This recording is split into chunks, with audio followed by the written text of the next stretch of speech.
Hello. Good evening.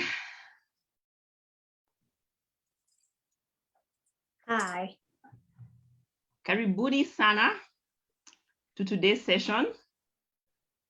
It's good to see a few familiar faces and lots of new ones. So I'm looking forward to this conversation.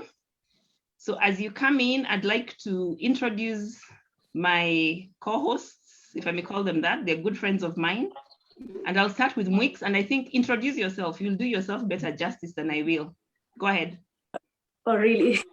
Yeah. Hi. Good evening. My name is Mwix Mutinda. I am a journalist. I'm a philanthropist. I'm an artist. So I am a mixture of all those things. It depends on where I am at what point. And then, yeah, we'll get to learn, we'll get to know more about each other as time goes by. Great. Mark? Yes, kwa majina ni kama vile mnaona hapo kwa televisheni. Mark. Naitwa Mark Ndwati. Husband, father, pastor, photographer, creative, founder of The Plug Youth, and many other things that I do. Kama biashara za kando. So the hustling. Yes, and ni kutafuta pesa. Very good. Yeah. So karibuni sana. My name is Shalom. Founder of Retro Group, and basically a person who's really, really passionate about connecting generations to each other. I think I'm in a generation that may be considered old, but I'm working so much with the generation that we call young, that when I see the stuff that's going on, I feel we need to do something about it. And I'm an author. I speak in several forums, these ones and others, in schools and churches and places like that. And really my drive is to get us to connect with the younger generation and just see how we can coexist, and more so save as many of them as possible from dying. And following our conversations last time, I think in May, we did a series on the evolution of sex. And one of the things that came up is that we need to talk about mental wellness. And I am absolutely aware that last month was the Mental Wellness Awareness Month. This month is the Pride Month, and we have done our things the other way around. We talked about the evolution of sex last month, and now we are talking about mental wellness, right? Yeah. And it was kind of intentional because this being Pride Month, it's going to provide lots of solutions for our kids who are having mental health issues. They're going to be stressed about one thing or another, and there's going to be a lot of information hitting at them as to how they can, choose alternative lifestyles, right? And so it doesn't hurt to have these conversations now, and throughout this month anyway, so that we can see how we are affecting our children. I want to start with a disclaimer, if you will allow me. These sessions that we are having are really for raising awareness. They're going to rub some of us the wrong way, but I want to apologize in advance if you feel like your toes have been stepped on by anything that he said. I don't know you all that well, but I know I have walked a journey where I have made serious blunders myself. And, my kids, my young adult kids have told me this is where I've goofed. And so I'll be sharing from that also. And so individual healing, if you need any individual session to sort out with issues that may arise, please seek therapy or other alternative forms of help. This is not where we are going to be able to kagua very, very personal, deep personal issues. But what I'm saying is some of the things we'll talk about may trigger some of those memories and things like that. So sorry in advance, and I hope that this session will actually be helping us deal with this for ourselves and more so for the coming generation, because I think those are the ones who need the most help. And yes, we can't help them if we are not helping ourselves. So karibuni, we are taking a deep dive into mental issues, whether we recognize them or not. And so probably, and we can engage in the chat. I mean, feel free to just throw comments on the chat. Well, you can tell people we're live on Facebook also, so they can comment there also. But what I want to ask is, for those of you who can share, what is the biggest lie about life that you are told? The biggest lie about life. You know, nowadays we call it, we have this nice thing we call adulting. And many of the young people I know, you know, in their 20s are saying adulting is a lie. I think even 40-year-olds are saying adulting is a lie. They're discovering, it's not what I thought it was. What's the biggest lie that you were told about life?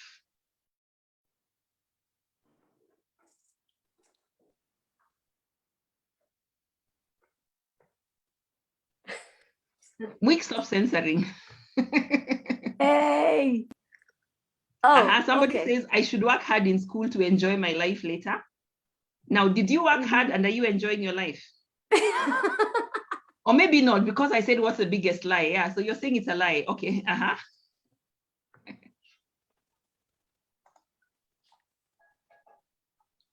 Other lies that you are told.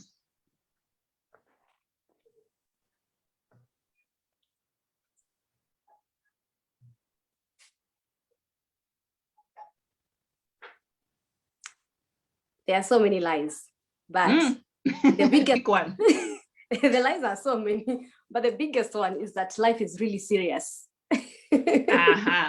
Yeah. Okay, Cynthia has responded. Someone has responded. Yeah, saying it's a lie because I still have to work hard for your kids, for her kids, yes. Oh, there's that. Yeah, I mean, you actually think that at some point you're going to be done with it. Honestly, it doesn't end. A mom to young adults, it doesn't quite end. And I am a child to, I'm a child to somebody who still treats me like a child. And so somebody else is saying we are the leaders of tomorrow. But then when you are told you're the leaders of tomorrow, that's probably the truth, because they also told us tomorrow never comes. So did they just mean we're not leaders? They didn't want to tell us that, yeah. So you're leaders of tomorrow, but then tomorrow never came. Lies. Lies, lies, lies. Other lies that you are told. How many of you are told that you can move out of home at 18 and manage your life well? That once you're 18 years old, you're a grown-up, you can make your own decisions, you get your ID, you can now, you know, step out, and now, yeah, you won't be questioned. There won't be questions. It's a scam. We believe that lie. We threatened our children with it. We told them once you're 18, you don't have to be in my house. They believed it. And now suddenly we are changing the adult age. We are saying that somebody needs to be considered young or dependent on their parents until they're about 25. We are shifting adolescence to a little later. Yeah. But whether we were told these lies or not, because the lies are very many, there are certain experiences that we had that have set our children up for mental illness, not wellness, but illness. And these are quite commonly known as adverse childhood experiences. Now, I'm going to list them. I'm going to basically just talk about them and think about any that you experienced and any that you may have exposed your teens to. All right. So first, there is abuse. Abuse is in three forms. There is physical abuse, there is emotional abuse, and there is sexual abuse. I know in many African homes, discipline was equivalent to physical abuse. And it included emotional things like being called cockroaches and other kind of names, right? So you got a lot of verbal abuse and all that. And of course, unfortunately, there was sexual abuse. So there was abuse. Then there was neglect, right? Some of the experiences we had were neglectful. I saw a thingy. I saw one of these memes that go around that said, when I look at childhood photos, I think my parents did not care how I dressed. And, you know, yeah, because we sometimes dressed as though it didn't matter. And so one of the things that many, many young people got was neglect. And not on that light note that I'm talking about, there was physical neglect and emotional neglect. There are those who were never told anything positive by their parents. And then there were those who were left to fend for themselves, as though you're those Kenyaji chicken that you're just thrown out and expected to be back home by the end of the day. Just do what you want as long as you haven't killed anybody. Fine, you're neglected generally. Now, there are those people. And then there are those of us who grew up in dysfunctional households and we assumed that they're normal. Yeah, we had our mothers beaten up. I know I grew up with a family where the mom was beaten up often and we had no idea that she was actually being beaten up. I came to discover that as a grown-up, which was very unfortunate. So mother is treated violently, that's a household dysfunction. If there's anybody within the family who had a mental illness, they're stressed, they're depressed, there's something going on in their life, that was an adverse childhood experience. Any substance abuse, people who are struggling with alcoholism, drug use and abuse, all of that, those are things that really no child needs to be growing up around, okay? And so there was a lot of that. Then, of course, there was divorce. Plenty of divorce happened even those days, if you want to call it those days in quotes. And of course, we had people being thrown in jail for one thing or another. Now, those are 10 examples, right? Physical abuse, emotional abuse, sexual abuse, physical neglect, emotional neglect, mother being treated violently, mental illness within the family, substance abuse, divorce, and a relative in jail. Now, depending on how many of those you experienced, it transferred into your adulthood. And therefore, our teens have also experienced some of these things, whether we planned it or not, And like I said, I'm going to poke in some of these places. There are many, many of us. I know because of who I am and some of my networks, we've got very many Christians on board right now. And one of the things that I do not like Christians setting up their children for is that women were made to shut up as they're being beaten because they were thrown for Bible verses that said that they build their house with their hands and things like that, And I remember some of those things being brought about. And so there's very many people, very many women who have withstood abuse in the name of the Lord. And I do not think that's one of the things that God basically likes. Somebody's asking, I wonder why it is that we say that our mother set us on the straight and narrow in very glowing terms. Yeah, they didn't set us. Oh boy, they did not. The straight and narrow was such a tight and abusive squeeze, And we say it as though, and I think that's what a victim of abuse, when they accept abuse, it starts becoming like normal, like it's something that's supposed to be, yeah. And so we pass it on to our children and say, we survived that, therefore they should. But they don't have the same stuff that we had. We had better ways of surviving, and we didn't exactly do very well. Otherwise, we wouldn't have messed up our children the way we are messing them up. So, hey, I don't think it's a nice thing. We have jokes on Mother's Day and we have all these memes going around with slippers, It has even become like, I think Bata was paying a lot of money to advertise with a slipper and says, everybody who had a mother who used this thing, just, if you know, you know. And we think it's funny. And those slippers used to land on wrong places. I mean, some of us may have had it land in the eye, and things like that. I got an injury when I was about 8 years old, and I didn't get to discover what it was until later when it started rotting in my foot. I got something in my foot, a thorn or something. It got in, disappeared because I was thrown out of the house, and I got to discover it much later. And so, I mean, we used to be thrown out for whatever reason, sent away from the house for whatever reason, as though an 80-year-old can survive. But hey, here we are. Passing on that damage. Yeah. Sorry? There's also the case of, you remember, well, I've heard a lot of stories about people would get hurt growing up. And then you cannot dare mention, like you will get, your hand will twist, you'll get a wound, you'll get a cut, but you cannot mention why, because why did you go around being careless? Why didn't you take care of yourself? Why are you bringing us medical expenses over here? Don't you know you're supposed to be careful? Where were you? So it becomes a crime to get hurt. You know, so you keep quiet and you just suffer or with to it. get caught when you get hurt. Oh, yeah. And there's many people who who walked around with infections because of that. Yes, Mark. Wait, until you were chased out of the house when you were 8 years. 8 years old because of coming home with a thorn in my foot. At a key. Yeah. Why are you coming with a thorn? Why don't you know? Yeah, I mean, like, who told you to walk around without slippers and things like that? You know, I mean, there was always like a thing being told, but it wasn't, because we were used to it, it wasn't such a big deal. But it's until now that the fruit is coming up in our kids that we are starting to question. And yeah, these things that we're talking about in glowing terms, are they really all that? So I want to look at one of them. This one I want to call holier than thou, because we were brought up in all these PCA, ACK, and whatever type of homes. And I'm not bashing any church, because even the modern ones are doing the same thing. It was done then, and it's being done more so now, that we actually chase our children away from God.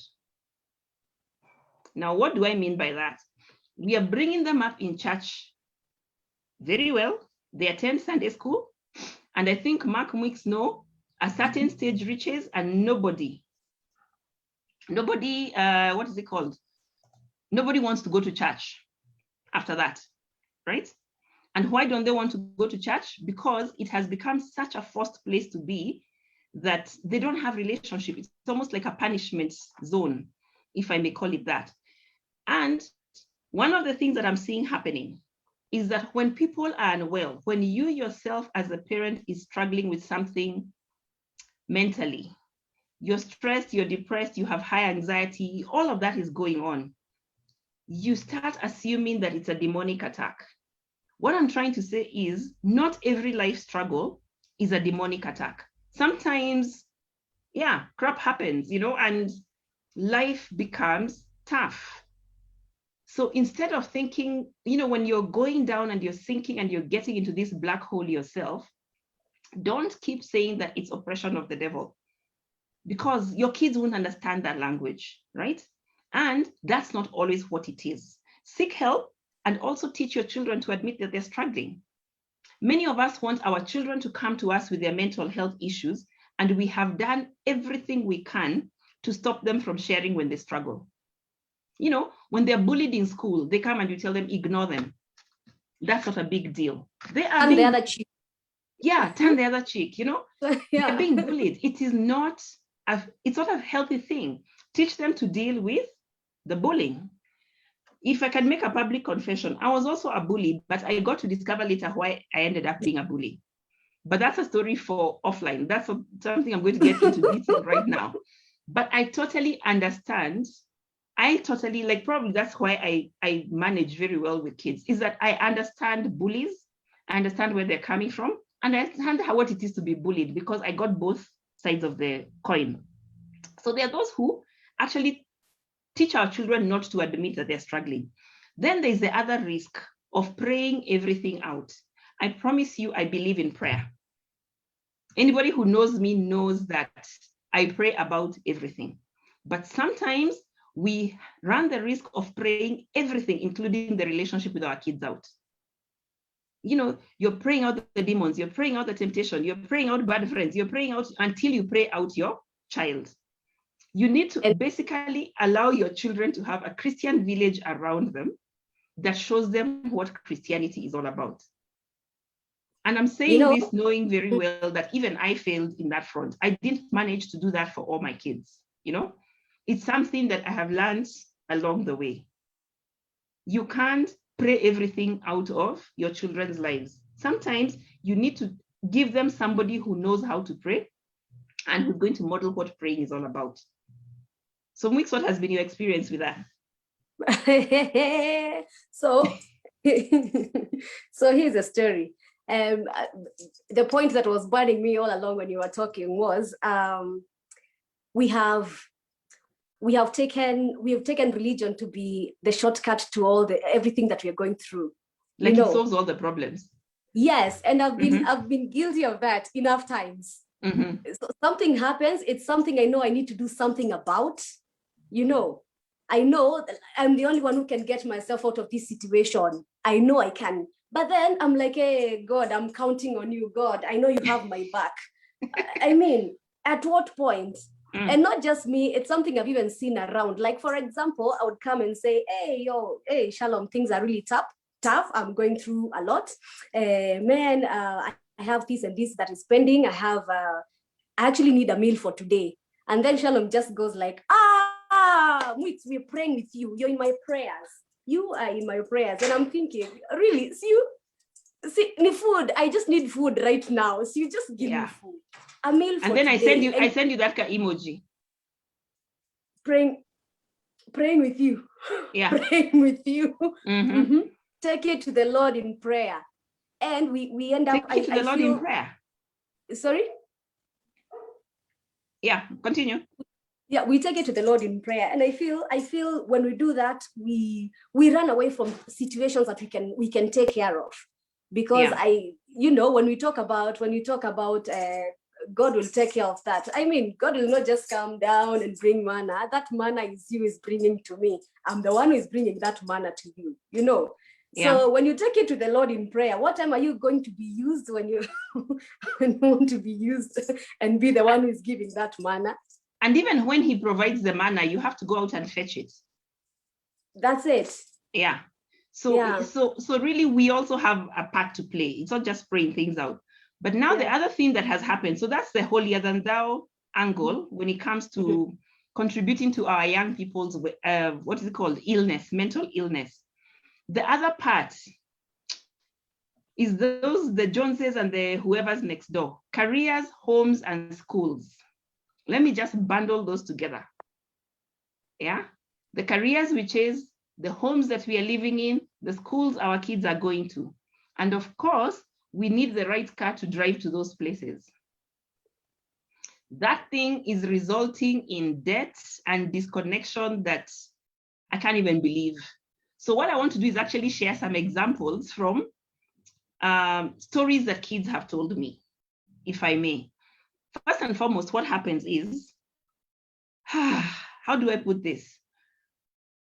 Let me as just, it is. Okay.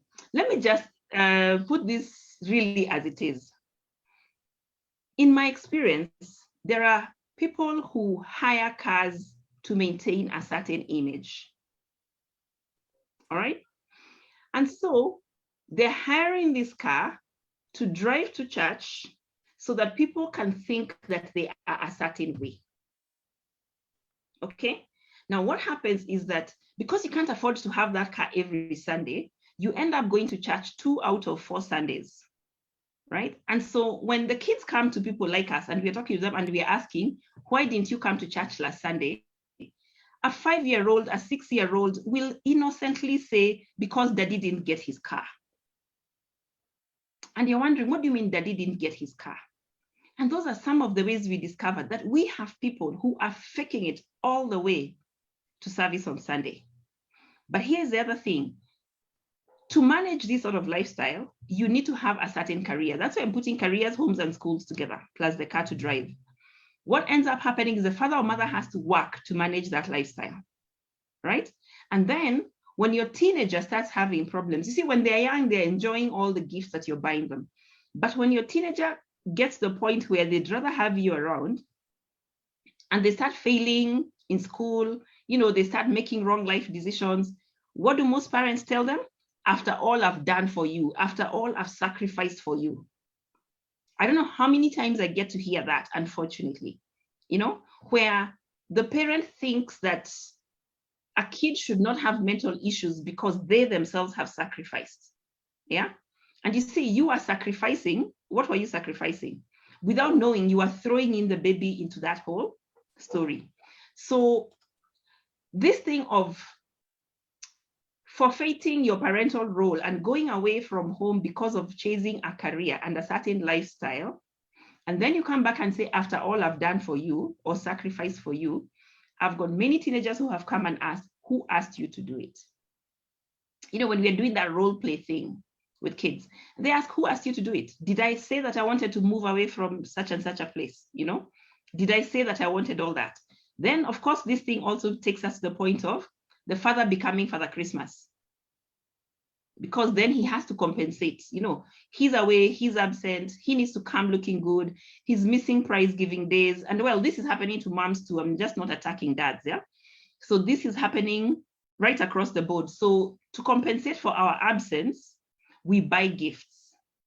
But what we are doing is trading our kids to sort of manipulate people that if you want me to be happy, you have to get me something.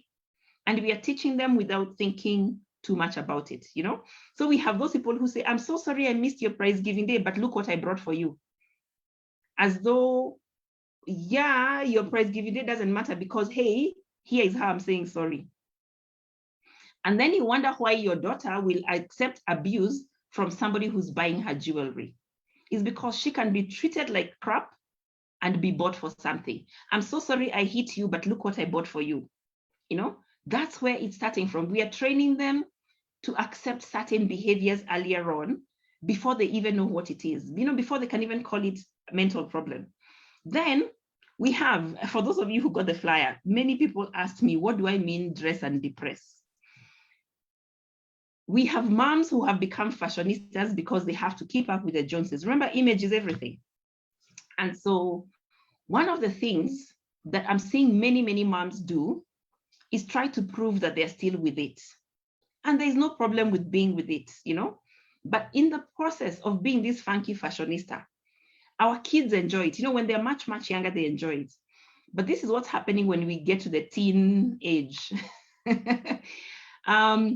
We end up finding that the moms, and I'll say we, because I'm a mom, right?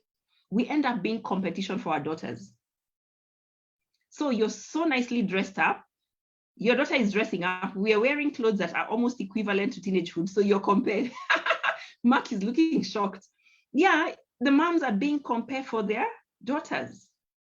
And unfortunately, we are walking around with our teenage daughters and being called their sisters. And it looks like, it almost sounds like it's a nice thing, but why would a teenager want to be called a sister to somebody who's like for decado, like you're heading to your 50s and you're being told, I'm a teenager. How dare you think I'm that old, So we have that kind of mom.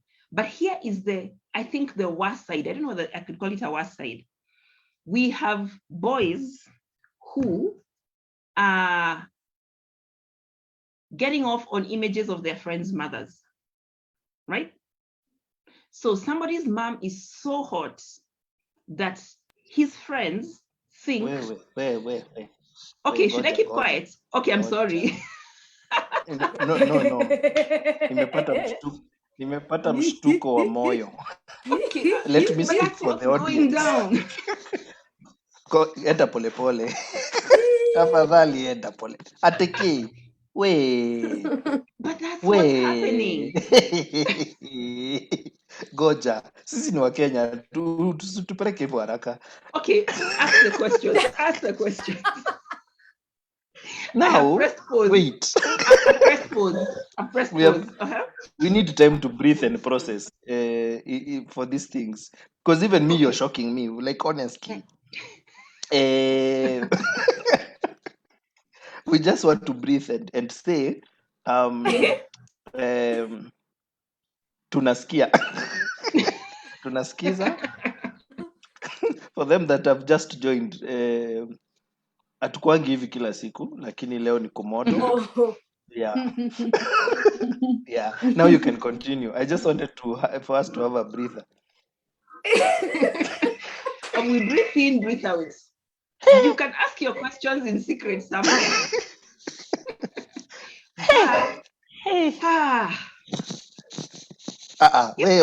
Because kids are ending up. Now, okay, my question is this, Goja, let me ask the question. So I'm imagining of my wife. You know my wife. If she wears a high school uniform, she can actually get into class. Of course. So is the problem the parent or Should she dress like an old person, or is the problem the child? Like, where is the problem here? Okay. Intention. Let me kind of like describe it for you. Yes, If yes, your yes. lovely wife is not going to be changing in terms of size, her beauty is going to stay the same, Yeah. I hope you're not going to stress her to the point where everything is just sagging the wrong way, If you Hell, continue loving her, right? Shetani ashindwe. Bas, if you continue loving her as you do, she's going to remain beautiful for a while. Yes. Okay? Your son is growing up. Yeah. In 10 years' time, your son will have grown into a man because he'll be 17, 18. Yeah. But your wife will not be growing will not be aging at the same rate. Okay? Yes. So now he's going to have friends who come and meet the mom. Now imagine if she shows up wearing micro shorts. Oh. And a crop top. Kwisha. Imeisha. Do you understand where I'm coming from? It's finished. So she goes to pick up your son from school and she says, oh, it's just a Saturday and all that stuff. And so she just dresses down. Oh, yeah. I've seen those parents in our school. Well, yes, but because you're an adult, you're not seeing them the way the boys see them. Yes. Na okay, And when yeah. a kid Ungesema hivyo sasa, unajua ulitustua moyo wewe. Okay, I'm sorry. Thank you for asking the question, and I'm hoping that it has become clearer. Yes. Thank you. Thank you for clarifying. Yeah. Sorry to say, there are boys who come for counseling sessions and they have serious crushes. Not that mild crush of I like my friend's mom. Wait. They're actually Let me sit saying, properly. this is what I would like to do with my friend's mom. Okay? And where is that coming from? Where is it's the because door? we've closed the gap. We've closed the gap. So by the time we are getting worried about what's going on with our kids are acting up for different types of things. All right. And at the end of the day, they're asking, who said I wanted all this? Who said you had to come? Why do you have to be the one who's here? Yeah. We have moms stealing their daughters' boyfriends, and we have the other, especially the reverse, dads who are stealing their daughters' friends. Right? Because the age thing, that gap that we used to have between adults and the younger generation has really, really closed down.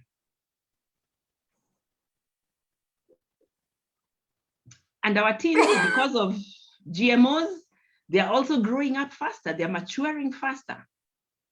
We have 14-year-olds who look like they're 24. And that's why we have songs that say Kumbeni under 18. Because that has become a reality. Once upon a time, you could tell a kid was a kid. But hey, those are some of the other things. Then back to that whole image story. Again, remember, this whole thing about supporting our teens' mental wellness, I want to come at it from a teenagers. I want to represent the teens based on the things that they basically bring up when we're having these conversations. There are some that complain about us forcing them to present a facade. They know that things are not good at home. They know that things are not the way they're supposed to be. But here we are forcing them to smile for the camera. They're miserable. They're not feeling good about stuff, right? But we force them to put up a face. We force them to look like something that they probably are not. They hate that, and without knowing what they're going through, when you tell them to come smiling for cameras, singing for your visitors, cooking sijui for who, you're showcasing them as though they're this thing that you're putting up on an auction, either that or you're just showing off how hot your kid is. And I'm not saying that they shouldn't serve guests or things like that. But as one time asked, if you're a doctor, I don't ask you to come operating on my people all the time, So why do you have to showcase my gift in front of people? So they don't want that. Then the other thing that's happening is this thing of, in this house, in this house, we don't cry, what Mitz was saying earlier. In this house, we don't do this, we don't do this, we don't do this. And so kids are so sure about what they shouldn't do, but they have zero clue about what they should do. We focus on don't, but we are not equipping them with what they actually need to do. And so what's happening? We are leaving them out there without any idea what to do with life. And then suddenly we expect them to know as though it's magic. That's not working. I'd say the better thing to do is actually give them a list of character do's, like be kind, be responsible, be this, not don't be, because we are repeating the wrong thing. And then of course, there are those of us with the model children. That child that everybody wishes that they had. And what do? We take that child and we put them up on a pedestal and we make them the SI unit, right? So that when everybody is talking about parenting, they say, hey, they look at Nani, they say, Mark, hey, goals, That's what they look at, because you've put your kid at such a high pedestal. Now, yes, your kid is great. Yes, they're performing well in school. Yes, they're polite, they're obedient. They do everything that everybody would love their kids to do. But when you put them on that pedestal, they can't afford to make a mistake. And so whenever they feel like a mistake is about to come, they medicate it or they cut it, They're feeling pain, but they can't show it because they're not allowed to show any pain at that level. They're A students. Why would they say that they don't feel like reading?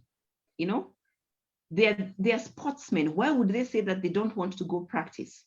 So what do? When they're feeling that pain, confusion, hurt, and all that disillusionment, but they still have to hide it, they find a blade, they find some weed, they find some pill, and they start medicating and taking that pain away because they need to stay at that level.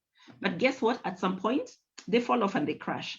But another flip side to this is that alongside that very sharp model kid is probably a sibling who doesn't meet that level. And by putting one child on a pedestal, you actually make it so clear that the other one does not measure up. And so you end up having siblings who are, let me put it this way. You remember the kid who killed his father, mother, relas, everybody, and we are wondering, why would he kill his small bro? Why would he kill his cousin? That's, we set up our children to hate each other by putting one higher than another, comparing them. Let me put it that way, comparing them. When we are having conversations, let's say Mark and Wix were siblings. I say, hey, Mark has been like this, and this, but Wix is not, you go saying in Bible study, oh, I am praying that Mark can be this and this, because Wix is the one who is, she just amazes me. I appreciate God. I bless the Lord for her. I wish Mark could be the same, When you go comparing your children, they catch that vibe. And depending on which way they go and the exposure they get, they end up hating each other for that. And they're not asking for it. But if you want evidence for where this is happening, just go to a university hallway. Just go to campus and ask those kids, how many of them are there because they want to be there? How many of them are there studying for a career that they wanted to choose in the first place? How many of them are there suffering through everything and cannot go home and say, I'm struggling? Just go to campus and you will see how many are there. So what's happening? We are finding aborted fetuses in drainages because a girl couldn't admit that she's made a mistake and gotten pregnant. Plumbers are called. Guys, I'm sorry to be graphic. Plumbers are being called to fix drainages in campuses, and what they're finding is fetuses. All right? We are having people cutting. Self-harm has become something else at another level. It's a matter of how many times a day are you cutting as opposed to how many times a year, because we have to get rid of pain. Why? We cannot afford to get off this pedestal that we have been put. In this house, we are engineers. In this house, we are doctors, right? So some of the comments, if I can read, somebody saying hate creeps in and the sibling becomes to fight to compete with each other. Yes, that's what we're trying to talk about, where we are setting them up to hate each other. Basically, what did I say? When parents ask, what have I done? A lot of it has to do with what you haven't thought about when doing the things that you ordinarily would do. So let me take moving house as an example. There are those of us who start in life, start somewhere, and then we grow, right? And then we think, I need to move out of this neighborhood. So you're moving on up. And so you move out of the neighborhood. What you do without knowing is sometimes we remove our children from a safe space and take them to a riskier space. Okay, so here's an example. Grew up in some level that you're thinking, okay, this is not good enough, but you knew all your neighbors and all your neighbors knew you and they knew you knew each other's children and all that. And then you decide, no, I think my goal is to move to a gated community. And so you move to a gated community. And what happens in gated communities is that really we don't have to talk to each other. We don't have to know each other. It's called gated community as though it's going to be such a nice village, but everybody keeps to themselves. But it also becomes one of the best places to trade stuff. And by trading stuff, I mean anything that's going to make your teen be able to cope will be available in some of those places, right? But what unfortunately is happening is that those who are in such places end up being, what do I call it? They're able to afford to cover up the mess. And we'll be talking about the message in the mess next week. When you get up a certain level economically, you're able to cover up the mess. When you're in a lower economic level, then covering up the mess is not as easy. So you may end up beating up your child as opposed to paying to cover up the mess. And those are the things that happen. So when we are moving neighborhoods, we probably move them from safe spaces. The same thing, somebody's contributing and saying the same thing as schools. Sometimes we move kids around from school to school and they end up discovering crazy stuff going on in the new school that they go to. Although right now, I'm not sure there's any school that I would 100% say is a safe space. Then the other thing that we do is keep our children in unsafe spaces. The kid has come and said, I'm being bullied.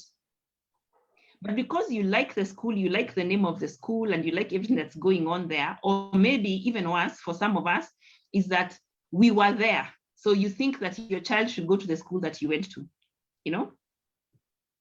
It is what the do you kind do? of You end that up I keeping want them in an unsafe space. Yeah, go ahead.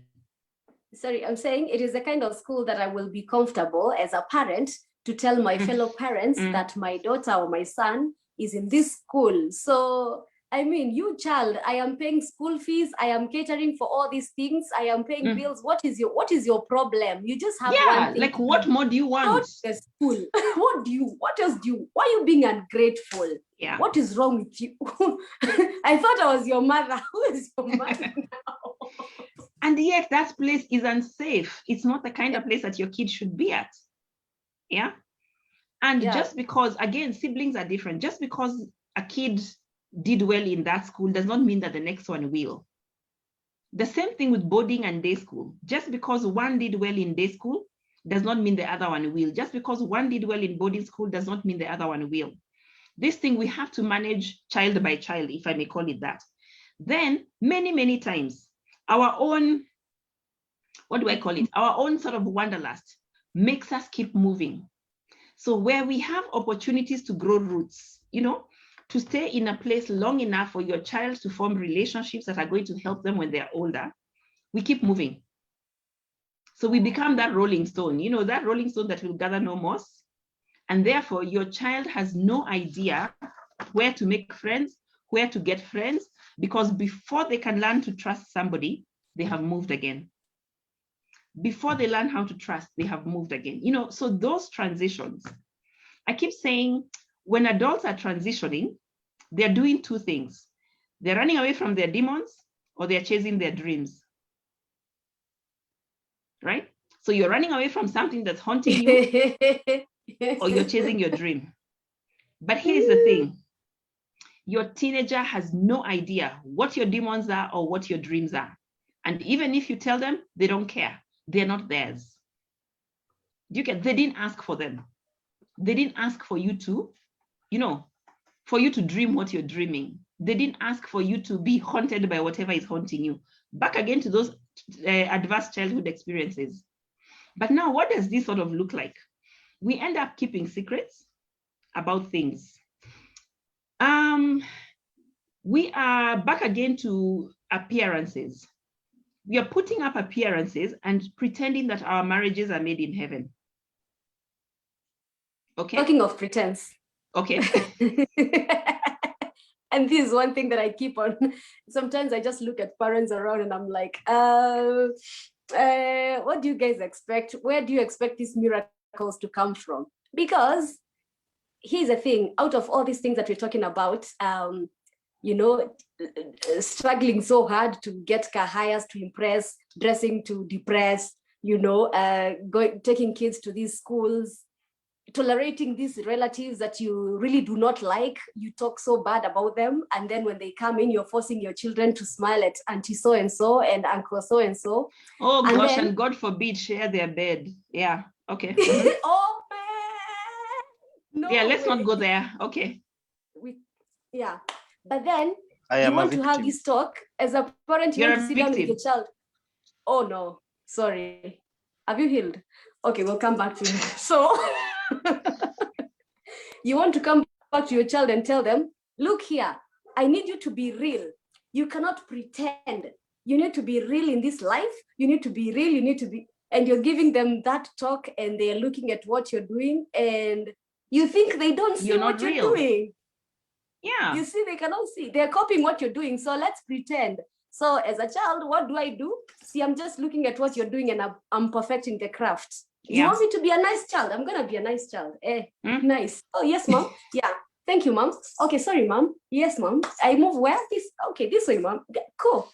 But deep down, I am moving this way while going this way. Yeah, but at least I know how to shut you up because I know what you need to hear.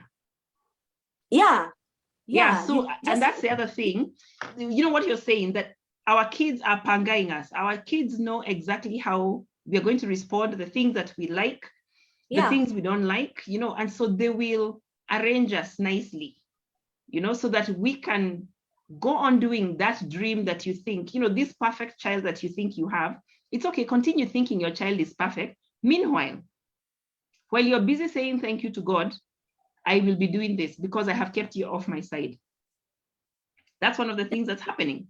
Then here is again feedback from, I've worked with very many schools, and amongst the girls' schools, I'd say if I were to put a percentage, at least 80% do not plan on getting married.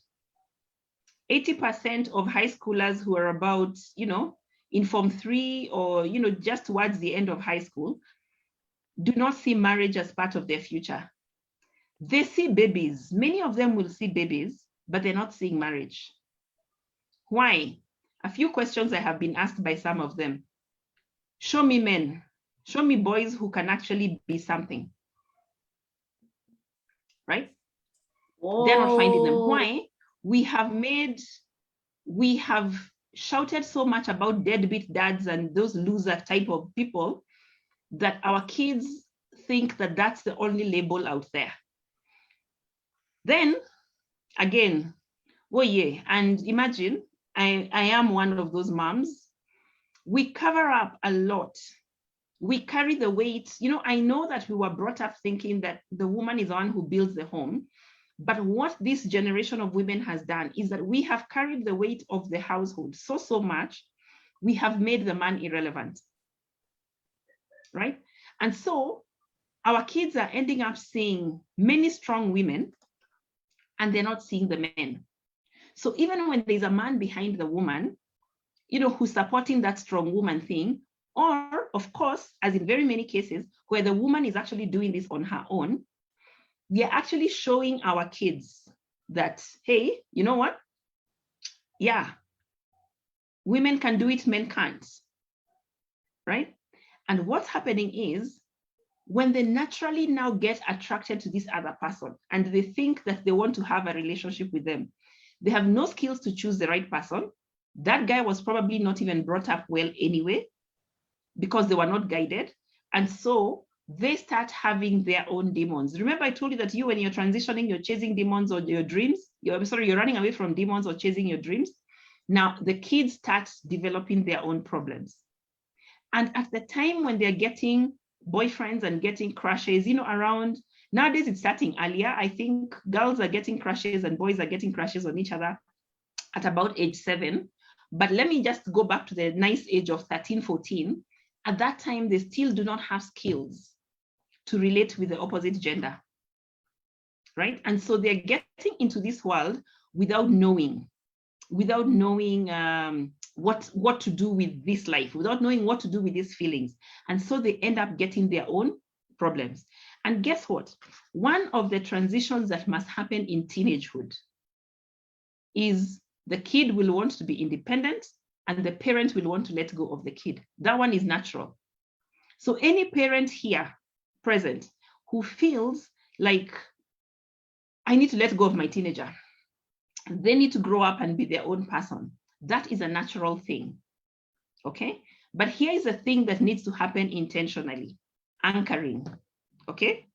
So we detach without having anchored. Detaching is natural, anchoring is intentional. If you haven't grounded your child and helped them build some resilience, they will not be able to detach from you properly. That's why we have 30-something-year-olds who cannot move out of home.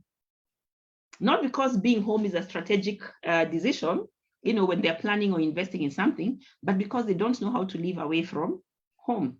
They do not have what it takes to deal with life. So they end up getting to the point where their options are really, if I can't do this life, why be in it anyway?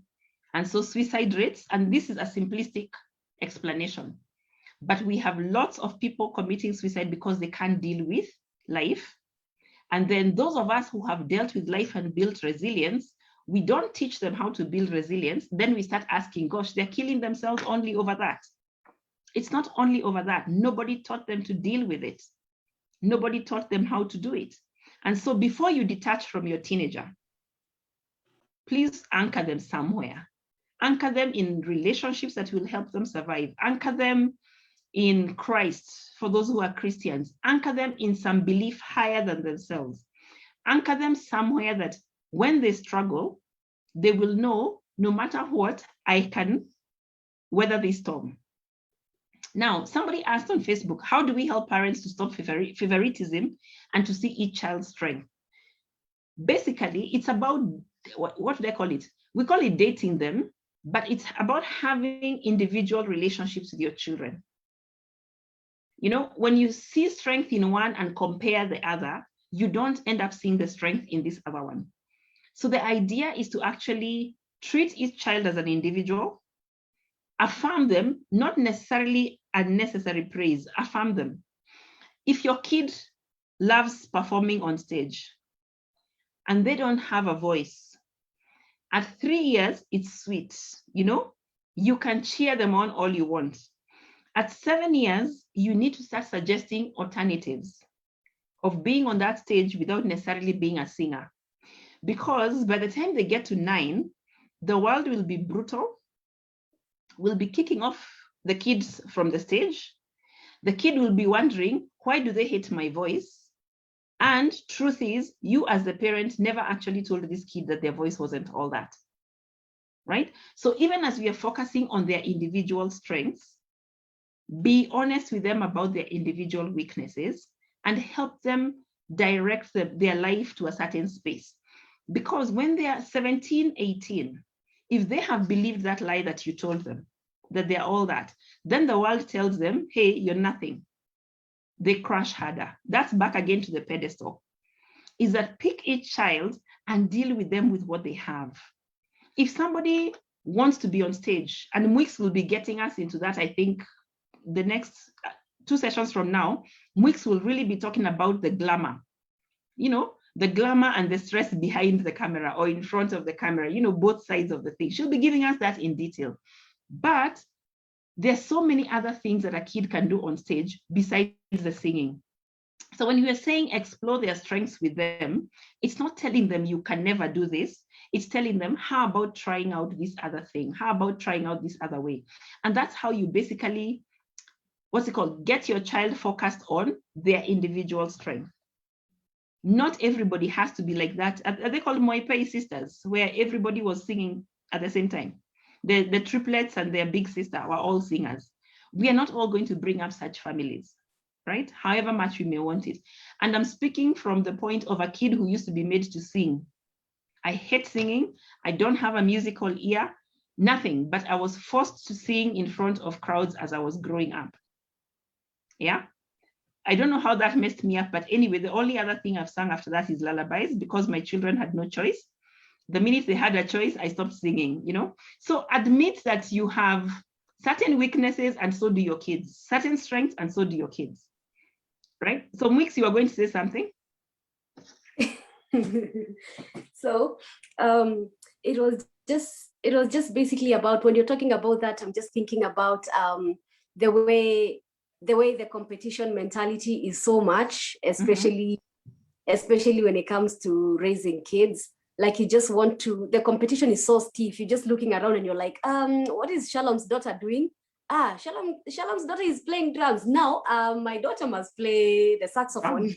You know. Oh, saxophone, wow. Yeah. Eh. Or let's do drums, you know. Yeah. Let's see who's better. There's that meaningless competition that is going on, and we want, I've just seen kids like, oh man, I get a lot of, on my social media, I get a lot of inboxes from, you know, from teenagers. Oh yeah, man, I've seen some of them. You've seen some of those, yeah? Yeah. And they're like, I don't like this. I want to do this, is what I want to do, but I'm being forced to do this because my parents think it is cooler to do this and this because my cousin from wherever is doing this. And I'm just looking at that situation and I'm like, okay.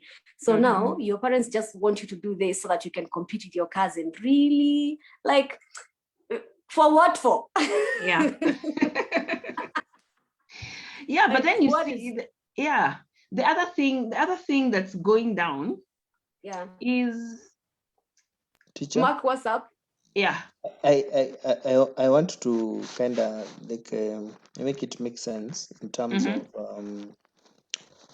so when the children are going through these things, what is happening to them?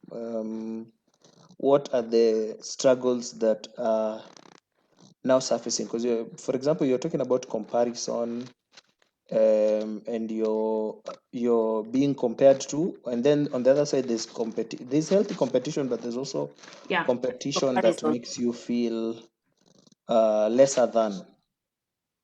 Yeah, so I'm imagining when you're in that space, what is this doing to your mental health?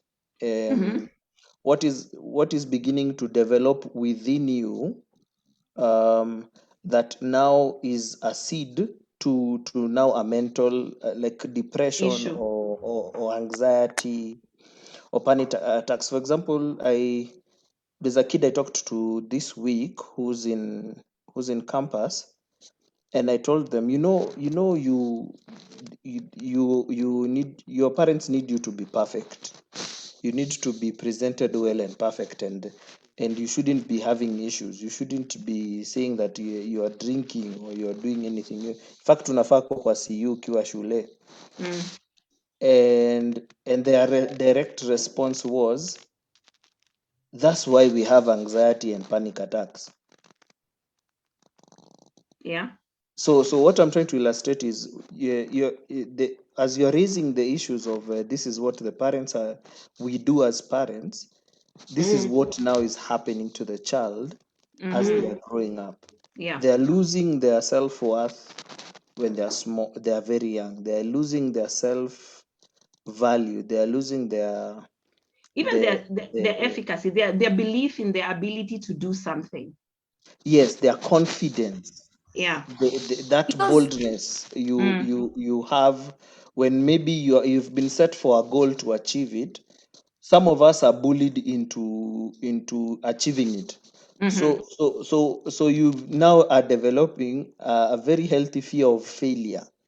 And in turn, that the failure is part of life, but you now are anxious of failing because you are told you need to do well in everything that you attempt to do, something like that. So I'm just trying to reflect. I'm the mirror. I'm trying to be the mirror. As you're talking about the parent, I'm trying to show you, here's the child. This is what is happening to them.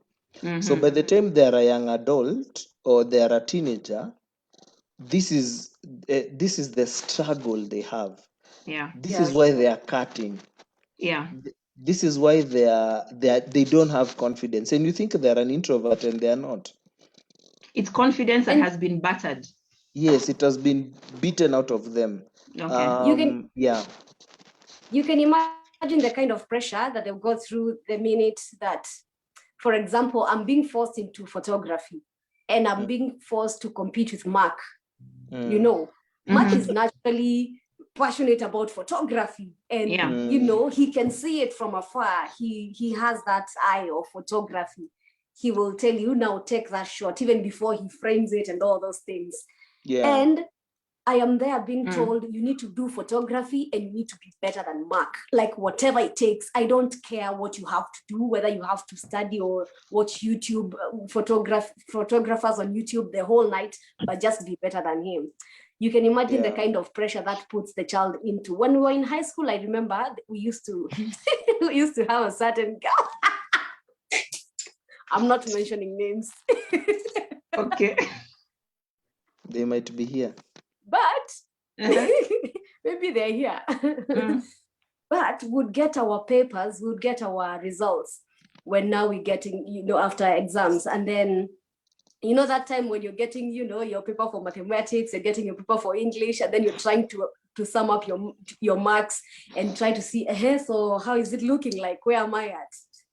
So this girl, her worry would be, hey, even Shalom has done better than me. Oh, Mark has done better than me. Oh, my mom will kill me.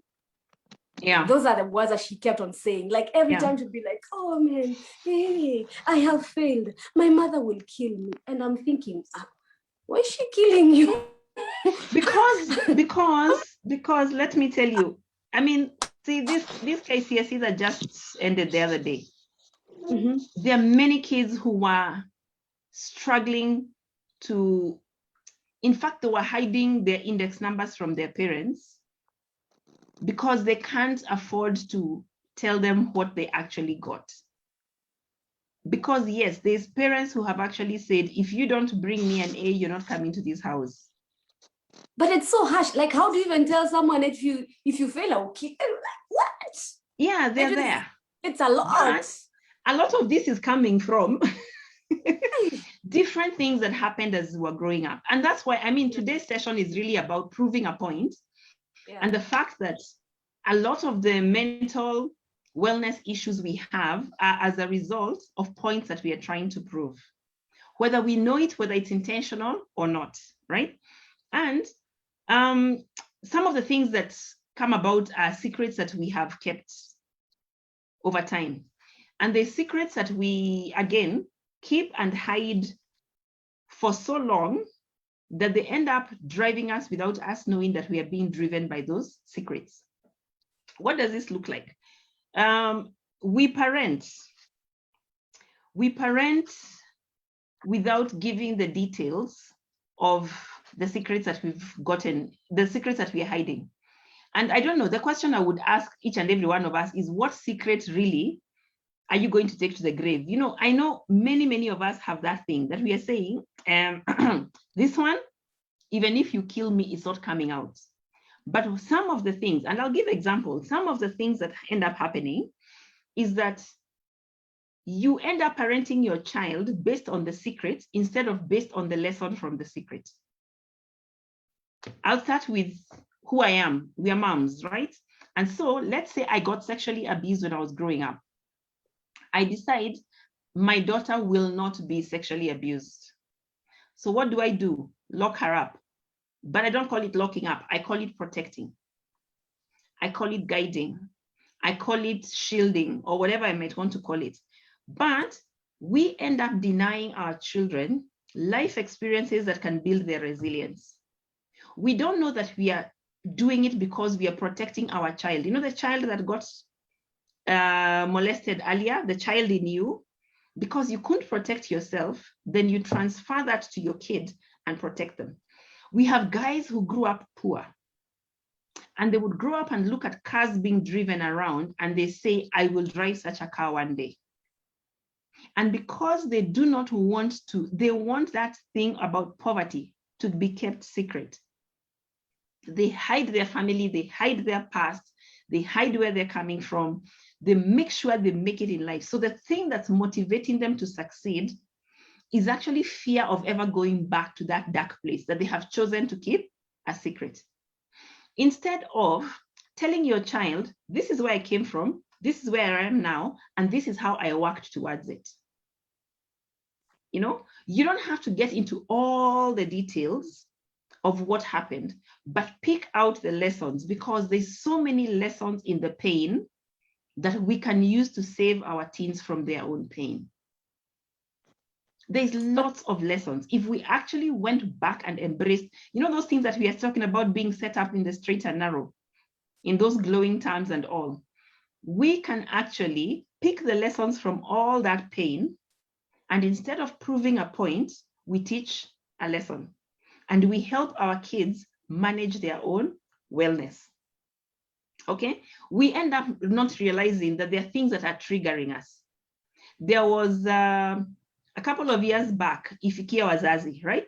When that hit, I know lots of teenagers who are grounded because their parents who believed that every teenager who goes out is going to take nude photos at Mishuki, whatever park, or wherever else that people were, the kids were taking those photos.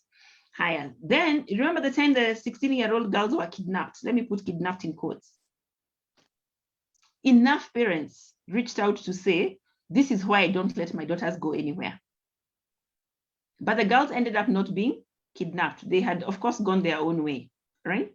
But if you parent based on the triggers that are coming your way, if you parent based on the news, you know, I keep saying something happens on KTN and the kid gets grounded. You know, instead of the parent having a plan, your child is going to have issues later on in life. And next week, when you're talking about the message in the the message in the mess, we'll be talking about how we get into that anyway. But anyway, avoid the triggers, avoid keeping secrets and throwing away, hiding the secrets together with the lesson. So, because I did not want to leave us with all of this, so this is what parents are doing, this is what parents are doing.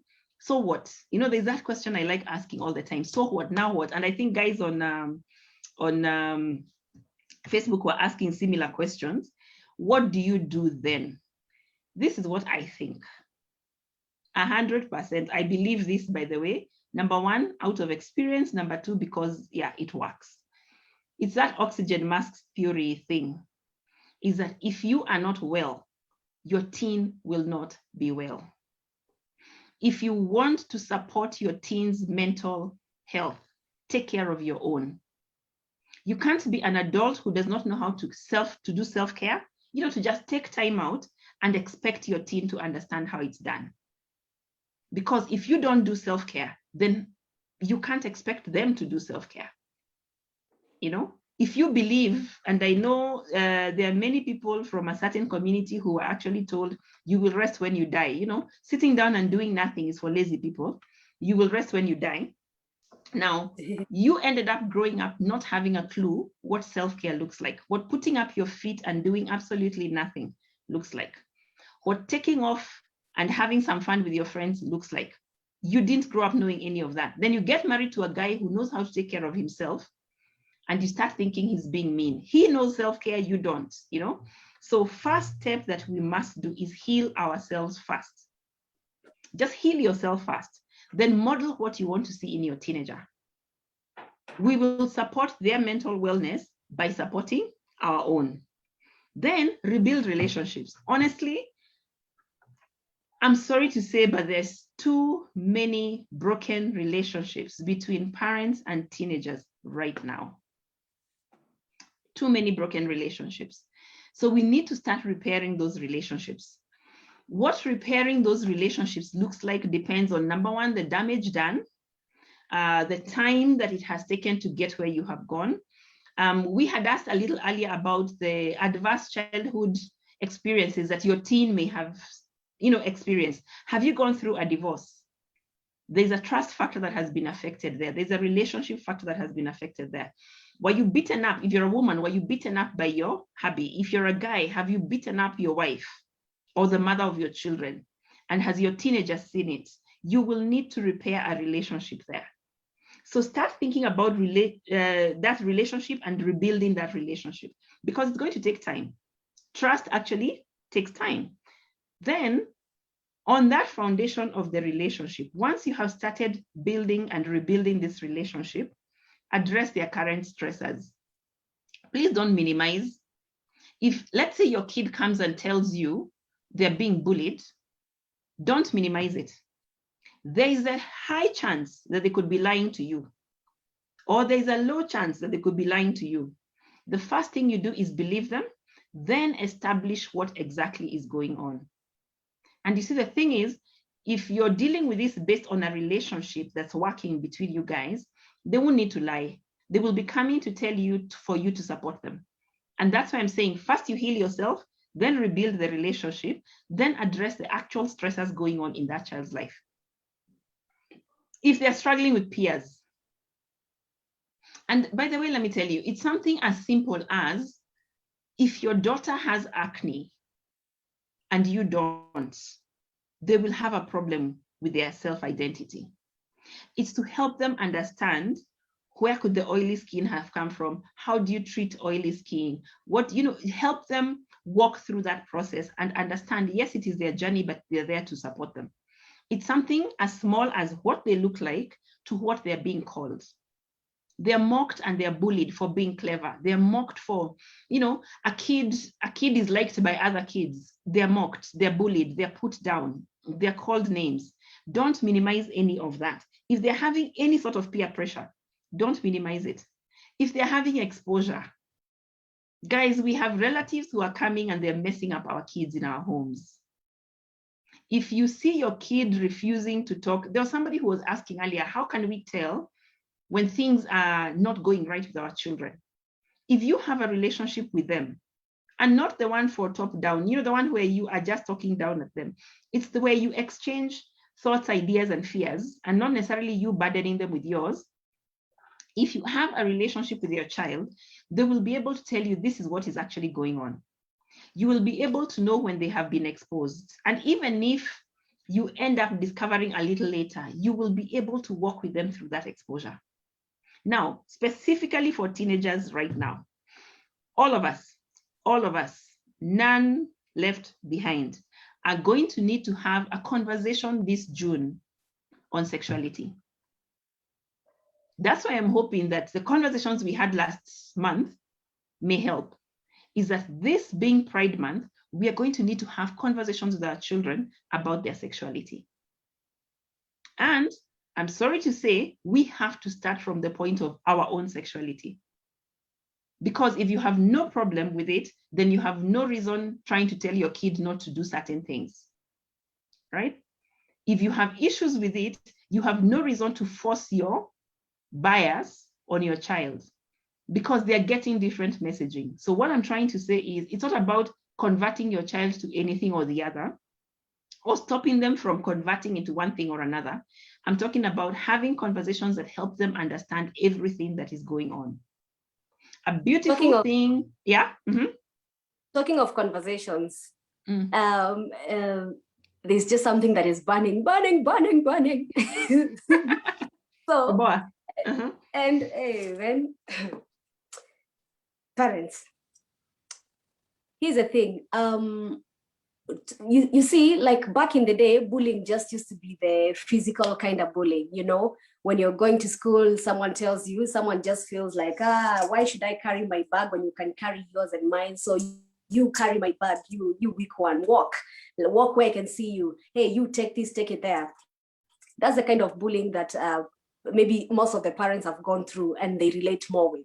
But right now, the kind of bullying that is happening, it has escalated to the next level. We are bullying each other on social media, and oh man, teenagers and children, they're creating groups. They're on Facebook, they're on Instagram, throwing photos of people, of other kids and mocking them and having fun and creating threads on Twitter. And that is the whole conversation that is going on, taking screenshots and making sure that if it's Shalom we are mocking, Shalom gets to see these screenshots and what we really think about her. And we are doing all that bila chills. Now, the saddest part is these parents, Shalom's parents, are not even aware that Shalom is on social media to start with. Yeah. They're like, no, Shalom is not allowed to have a phone. Shalom doesn't know anything about social media. We've actually talked about this, and Shalom will only get into social media when she gets in campus after school. You know, that's the only time she can get a phone. And then Shalom has managed, she knows how to work around that. She's learned the craft of pretense from the parents, and she's like, oh, that's what you guys want. I am not there. What happens there? What happens on Facebook?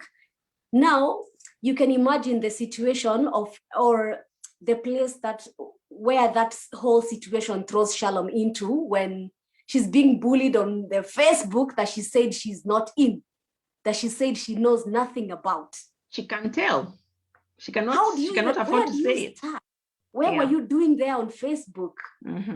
What is that? Who allowed you? Like, you know, that is a situation. And if these conversations are going to be, they're going to be real, they need to be really, really real. And we pick it up from where it is, you know, not saying it, now leave Facebook. They cannot leave, they're already there. So what do they do when they're there? They're already on Instagram and all those other things. Yes. Yeah. Yes, Mark. Mark, what's burning? I was thinking about what Shalom is saying about having conversations on sexuality, and I'm even thinking maybe that's even so far ahead. Some of us need to start having conversations. That's where the building of relationship comes in. Yes. Yes. You can't go to addressing their stressors when you have not even started the conversation. Conversation. And normally I argue with Shalom about parenting in terms of when we did Leah. and Leah is a good book. I don't have anything personally against it, but I realized there's some tact that needs to change as you're growing up and as your child is growing up, because Leah makes you into a disciplinarian. But I find that most parents get stuck at that level of instruction, and yet our kids are now teenagers. We want to, so our relationship is, I am the law. I say, you do. So with that atmosphere at home, there's no relationship that happens. So, and I feel like when your child becomes a preteen, when they turn 11, or when they're in class 6 or grade 6, that's when you need to start building a relationship with them so that you can reap fruits later when they are now an adult. So that lack of relationship, that lack of conversation, that lack of getting to know what is in their world is what affects us. So even the conversation about sexuality is a bit further from some of us because we don't even have the normal conversations of life and the normal things that happen to us. The other thing is I don't know how to put it. Let me, normally in church people say dating, what is it called, dating your children or something like that. I remember something like, especially with dads and their girls and stuff like that. The bigger picture is the same thing of finding a way to start that relationship with your child, and the aim of this relationship is that they respond, children, these kids respond to the relationship. So if they go through something, you will be the first person they actually think of talking to.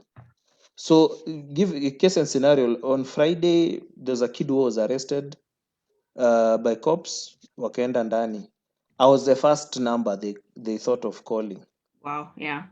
So I was like, I couldn't help them. It was already 10, wako ndani, so that means watalala ndani hata niki. So by the time I found a number of a family member to be able to go and rescue the situation, it was at 11:30 at night. And the reason as to why they didn't call the family member is because they knew the stress they are going to go through. And maybe hata alikuwa anatembea akashikwa kwa barabara, you know. Yeah, that Police are happens to known young for, men. yeah, police are known for doing so. But the thing that caught my attention was that this person can't really call a family member because they're afraid of and immediately we talked after, they were like, oh yeah, I'm out but I'm grounded, blah blah blah, like like the All the thing fears. yeah, the Yeah. fear happened. So I think what Yeah. I'm trying to just say is that stage for being a disciplinarian and setting our kids on the, as so to speak, Straight and narrow. yes, straight and narrow, the tact needs to change at some point where yes, they understand you're a disciplinarian and they have to obey, but now hear them out. If worst comes to us, just hear them out. Yeah. Yeah, very true. And as you're doing all this in terms of, and that is where the rebuilding of the relationship really, really comes in. The other thing that you need to do, because this is not a solo journey, and this is technically my last point, is that you need to start building a village. Mark knows that I don't think there's any parenting conversation that I have without talking about the village. Yeah. Because Mark is getting the phone call because he's part of that kid's village. And yes, the kid chose him. The parents may not necessarily have chosen him. But if you can start right now building a village around yourself and around your kids, so that you have relationships that will help you guys do life together, it will help you do all of these things that we are trying to say. So in terms of practicality, I had said that one of the so what's or now what was the oxygen mask thing, is that when you want to take care of yourself, when you want to take time out, when you want to go away and just leave everything be, you need a trusted person that you can leave your children with. And what I'm trying to say is that many are the times that we actually do not, we say that we do not trust our family members, and therefore we cannot leave our children, as though family members are the only people you need to leave your children with. If you have built a village around yourself and around your kids, you're able to walk away, go take some time out, a mental health break for yourself, because you have left them with people in a village that they can be taken care of. But more so, what you end up doing is providing for your children a place that they can seek help. Sometimes, and this is something that my kids actually ended up telling me, is that however well you do it, sometimes when we make a mistake, we do not want you to know, because disappointing you is painful. And so they want to have another person who they can call, not because they do not want to call their parent per se, but because they're feeling I've goofed, I've blundered, they're feeling some element of shame or guilt. Let me call it more of guilt than shame, because nobody has shamed them, but they're feeling guilty about what they may have caused the parent. So even when they're not telling you and they're calling this village mate, if I may call it that, when they're calling this other person, is to save you pain because they care about you.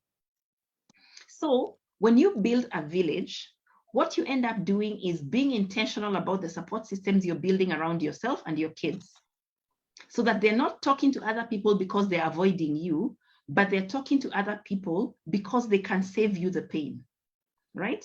And then if you have built a proper village, like for me, the villages I have around myself and my kids, I don't have to know the details. I keep saying, I don't need to know everything. If my daughter called Mwix or Mark or called certain people and they tell them something, I don't have to know what it is, because I know that they're going to be given the right kind of advice. They're going to have a listening ear. There's things that have happened to my kids and I got to hear about them many, many years later.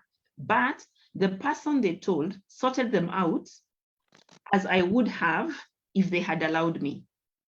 So there's one of these phrases that I like that says, It's amazing how much can be accomplished when you don't care who takes the credit. If you actually look at your child as the kind of person who you want to bring up to be a healthy adult, then it won't matter who is guiding them in that process if your values match with this person.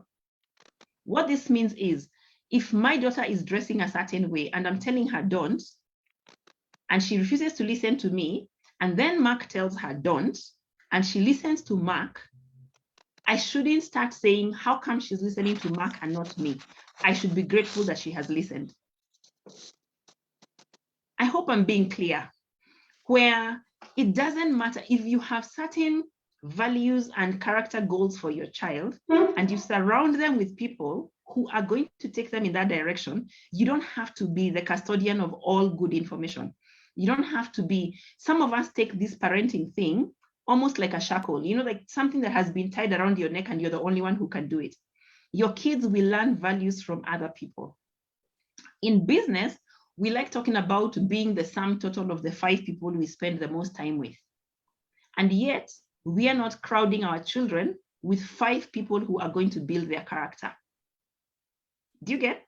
So one of the other things that you can do as we are getting into all this supporting mental wellness is start building that village around them and around yourself, because this is definitely not a solo journey. And so again, because mental wellness, talking to teens and all of this is such a big deal, we are actually going to dare and cover this pole over the next 4 weeks, meaning 3 more weeks left. So we are going to be talking about the message in the mess. Sometimes, many times people are asking, how do I know that my kid is going through problems? How do I even know that I'm not doing well? Sometimes there's a mess, sometimes there isn't. Sometimes there's many things going on, sometimes there isn't. But there's a message always in the mess. We'll be breaking that down a little bit next week. Then after that, we are going to talk about the wellness circle breaking. There are times when our teens are going to have problems, mental health issues, and it was nothing that we did. For instance, if a parent has a long-term illness, if a close relative dies, they can be triggered to have mental health issues, and it wasn't necessarily something that was done wrong. There was no abuse, there was no neglect, there was none of all those things. You are not the parent proving a point. It's just that life has happened. Now, how do you support your teen through certain adversities like those ones? We'll be talking about that. And then, of course, because we have our star, many of our children know her as Zawadi and many other things. And I have seen her pull moves in front of the camera. We are going to talk about the reality behind the glamour. Many of our teenagers are now taking into social media and becoming YouTube stars, TikTok stars, Instagram hits and things. They think that when you put that camera in front of your face, you'll become famous by tomorrow and life will be smooth.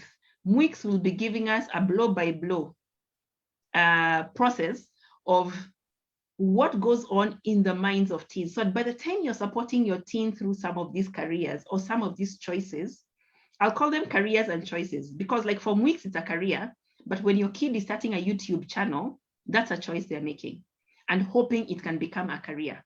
And you see, we need to support them, because when they're bullied online and all that, they will have mental health issues that we as parents or the adults, not all of us here are parents, I realize that. Some of us are adults who are supporting young people. We need to have a real talk about these things. And so I'm looking forward to having such conversations as we go on. Yeah. So I'll ask Mwix or Mark to take us through some of the comments that have been shared on both sides. Let me read the ones on Facebook. Somebody says that you are chasing angels and running from demons in transition. Then there's another comment: pressure, children are chasing the lost dreams and ambitions of their parents. And I know they're more on the Zoom call. I am on Zoom. Yeah. Someone is saying, it is my first time. I'm glad I joined you. Very educative. You're most welcome. Someone else is saying, when adults transition, they are either running from your demons or chasing your dreams. That's a great line. Someone else is saying, very insightful session we have had today. As a parent, I have really learned a lot and believe it is never too late to build a relationship with our teenage kids. Someone else is saying, I like the village is a metaphor. My sis and a good friend are here, and we've built a support system for each other. Very grateful. Thank you for the lessons. Someone else is saying, great session, enjoyed it. Thank you. Where am I at? Shalom and your co-hosts. You're welcome. And there's someone else saying that is powerful. They can learn our values from other people too. Yeah. Oh, someone is saying, great conversation. Thank you. Thank you. I wasn't sure I'm listening to you on radio or here. Sorry? Oh, because she's a radio personality. Oh, also. man. You sound like you're in the studio. Okay. So I think because I've done a lot of talking, I will not have too long a closing remark, except to say that, I mean, thank you all for coming and for being here. And I'll give Mwix a chance and Mark a chance to also close. And I'm grateful, and I'm hoping that, yes, this has been helpful. And let's continue having these conversations, because truth be told, even I am on the journey learning, and going through this process and growing every day. And so I thought, let's share, let's have some of these conversations and see how can we do it better for the next generation. So thanks for coming, and I look forward to see you guys next Tuesday. Mwix. Thank you so much. I am so happy to have been part of this session. It's been amazing. I have been learning as I interject over here and make a few sounds here and there, because I interact a lot with teenagers. I interact a lot with kids, and every platform that I get to share, the few things that I've learned or the few comments that I've heard from them, it is always a pleasure. And I'm looking forward to the great conversations we're about to have.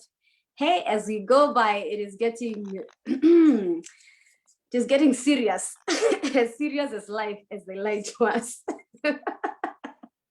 So serious. Yeah, but thank you so much, everyone. This has been amazing. I'm looking forward to the next session.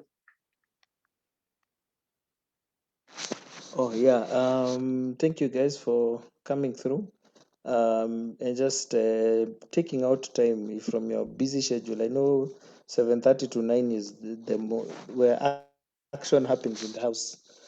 People are getting ready for the next day. People are eating dinner, but you guys have been able to make time.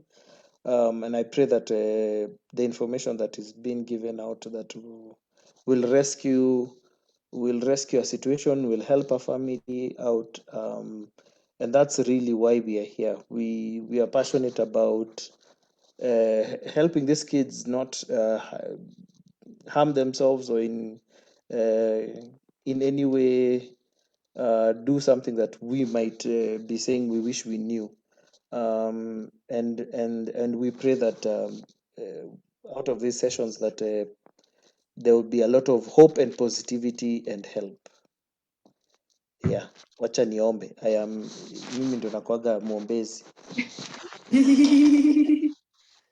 Lord, we thank you for today's session. Thank you for Mwix who's come through. Thank you for Shalom, who has really given us also a lot of insights as parents and as caregivers and guardians of this children that God has given to us. We pray that, Lord, even everything that we've learned today, that God, our family will be helped, a situation will be turned around.